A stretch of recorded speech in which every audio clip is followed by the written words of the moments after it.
Hello friends, welcome back to new video. ಪುಟ್ಟಕ್ಕನ ಮಕ್ಕಳು serial. ಪುಟ್ಟಕ್ಕನ ಗಂಡ arrest, Rajeshwari plan success. Puttakka ಚಿಕ್ಕ ವಯಸ್ಸಿನಿಂದಲೂ ಕಷ್ಟಪಟ್ಟು ಜೀವನ ನಡೆಸಿದಾಕೆ ಮದುವೆಯಾದ ಬಳಿಕವೂ ಆದರೂ ಖುಷಿಯಾಗಿ ಜೀವನ ನಡೆಸಬೇಕು ಎಂದಾಗ ಗೋಪಾಲ ಕಾಪಟದಿಂದ ಅದು ಸಾಧ್ಯ ಆಗಲಿಲ್ಲ. ಪುಟ್ಟಕ್ಕ 3 ಮಕ್ಕಳು ಬೆಳೆಸಿ ದೊಡ್ಡವರು ಮಾಡೋ ತನಕ ಕೂಡ ರಾಜಿ ಹಾಗೂ ಗೋಪಾಲ ಅವಳ ಕಿರುಕುಳದ ತಪ್ಪಿದ್ದಲ್ಲ.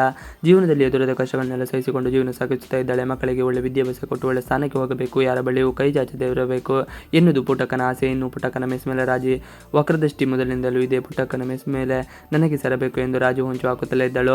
ಇದೀಗ ಗೋಪಾಲನ ಸೈನನ್ನು ಫೋರ್ಜರಿ ಮಾಡಿದ ರಾಜಿ, ನನ್ನ ಗಂಡ ನನ್ನ ಹೆಸರಿಗೆ ಆ ಮನೆ ಮೆಸ್ ಎಲ್ಲ ಬರೆದು ಹೊಟ್ಟಿದ್ದಾನೆ, ಇನ್ನು ಮೇಲೆ ಇದಕ್ಕೆಲ್ಲ ನಾನೇ ಒಡತಿ ಎಂದು ಪುಟ್ಟಕ್ಕನ ಮನೆ ಬಳಿ ರಾಜಿ ಹಾಗೂ ಕಾಳಿ ಪೊಲೀಸರನ್ನು ಕರೆದುಕೊಂಡು ಬರುತ್ತಾರೆ. ಗೋಪಾಲನಿಗೆ ರಾಜಿಯ ಮಾಸ್ಟರ್ ಪ್ಲಾನ್ ಗೊತ್ತಿರುತ್ತದೆ. ಗೋಪಾಲ ಆ ಕಾಗದ ಪತ್ರ ನೋಡಿ ಪುಟ್ಟಕ್ಕನ ಬಳಿ ಹೇಳುತ್ತಾರೆ, ಪುಟ್ಟಮ್ಮಿ, ಈ ಸೈನ್ ನಂದಲ್ಲ, ನಾನು ಈ ರೀತಿ ಸೈನ್ ಮಾಡೋದೇ ಇಲ್ಲ ಎಂದು ಹೇಳಿದಾಗ ಪುಟ್ಟಕ್ಕೆ ಏನು ಮಾಡಬೇಕು ಅಂತ ತಿಳಿಯದಾಗುತ್ತದೆ. ರಾಜೇಶ್ವರಿ ಮಾಸ್ಟರ್ ಪ್ಲಾನ್ ಮಾತ್ರ ವರ್ಕ್ ಆಗುತ್ತಿದೆ. ರಾಜಿನಿ ಗಂಡನಿಗಿಂತ ಆತನ ಆಸ್ತಿಯೇ ಮುಖ್ಯ, ಅದಕ್ಕಾಗಿ ಏನು ಬೇಕಾದರೂ ಮಾಡಲು ಹೊರಟಿದ್ದಾಳೆ. ಆಕೆಯ ಮಗನನ್ನು ಹೇಗಾದರೂ ಮಾಡಿ ತನ್ನತ್ತ ಸೆಳೆದು ಬಿಟ್ಟಿದ್ದಾಳೆ. ಇದೀಗ ಗಂಡನ ಸರದಿ. ಗಂಡ ಯಾಕೆ ನನ್ನ ಜೊತೆ ಬರುವುದಿಲ್ಲ ಎನ್ನುವುದು ನಾನು ನೋಡುತ್ತೇನೆ ಎಂದು ಬಹಳ ಹಠದಿಂದ ಇರುತ್ತಾಳೆ. ಪೊಲೀಸರನ್ನು ಕರೆದುಕೊಂಡು ಬಂದ ರಾಜಿ ಬಳಿಕ ರಾಜಿ ಪೊಲೀಸರ ಬಳಿ ಹೇಳಿ ಗೋಪಾಲನನ್ನು ಅರೆಸ್ಟ್ ಮಾಡಿಸುತ್ತಾಳೆ.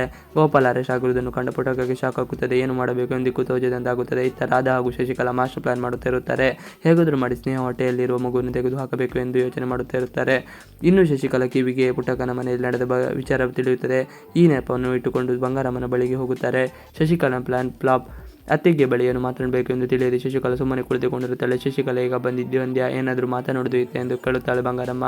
ಇದನ್ನು ಕೇಳಿ ಶಶಿಕಲಾ, ಸ್ನೇಹ ಹೊಟ್ಟೆಯಲ್ಲಿ ಮಗು ಬೆಳೆಯುತ್ತಿದೆ, ಆ ಮಗು ಹೊಟ್ಟೆಯಲ್ಲಿ ಇರಬೇಕಾದ್ರೆ ಇಷ್ಟೆಲ್ಲ ಅನಾಹುತ ಸಂಭವಿಸಿದೆ, ಹಾಗಾಗಿ ಸ್ನೇಹ ಹೊಟ್ಟೆಯಲ್ಲಿರುವ ಮಗುವನ್ನು ತೆಗೆಸಿ ಬಿಡಿ ಅತ್ತಿಗೆ ಎಂದು ಹೇಳಿದಾಗ ಬಂಗಾರಮ್ಮ ಮಾತ್ರ ಶಶಿಕಲಾ ಮಾತಿಗೆ ಗರಂ ಆಗುತ್ತಾಳೆ. ಶಶಿಕಲಾ ಮಾತಿಗೆ ಕೋಪಗೊಂಡ ಬಂಗಾರಮ್ಮ, ಏನು ಮಾತನಾಡುತ್ತಾ ಇದೆಯೇನೋ, ಪ್ರಜ್ಞೆ ಇದೆಯೇ ಶಶಿಕಲಾ ಎಂದೆಲ್ಲ ಬಂಗಾರಮ್ಮ ಬೈಯುತ್ತಾಳೆ.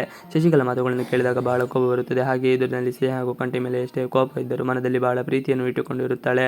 ಹುಟ್ಟುವ ಮಗುವನ್ನು ಸಾಯಿಸುವಷ್ಟು ಕೀಳು ಮಟ್ಟಕ್ಕೆ ಹೋಗಿದ್ದಾಳೆ ಶಶಿಕಲಾ ಎಂದು ಬಹಳ ಬೇಸರ ಮಾಡಿಕೊಂಡಿದ್ದಾಳೆ. ಇವಿಷ್ಟು ಇವತ್ತಿನ ವಿಡಿಯೋ. ಇಷ್ಟ ಆದರೆ ಪ್ಲೀಸ್ ಲೈಕ್ ಅಂಡ್ ಸಬ್ಸ್ಕ್ರೈಬ್ ಮಾಡಿ. Thanks for watching video.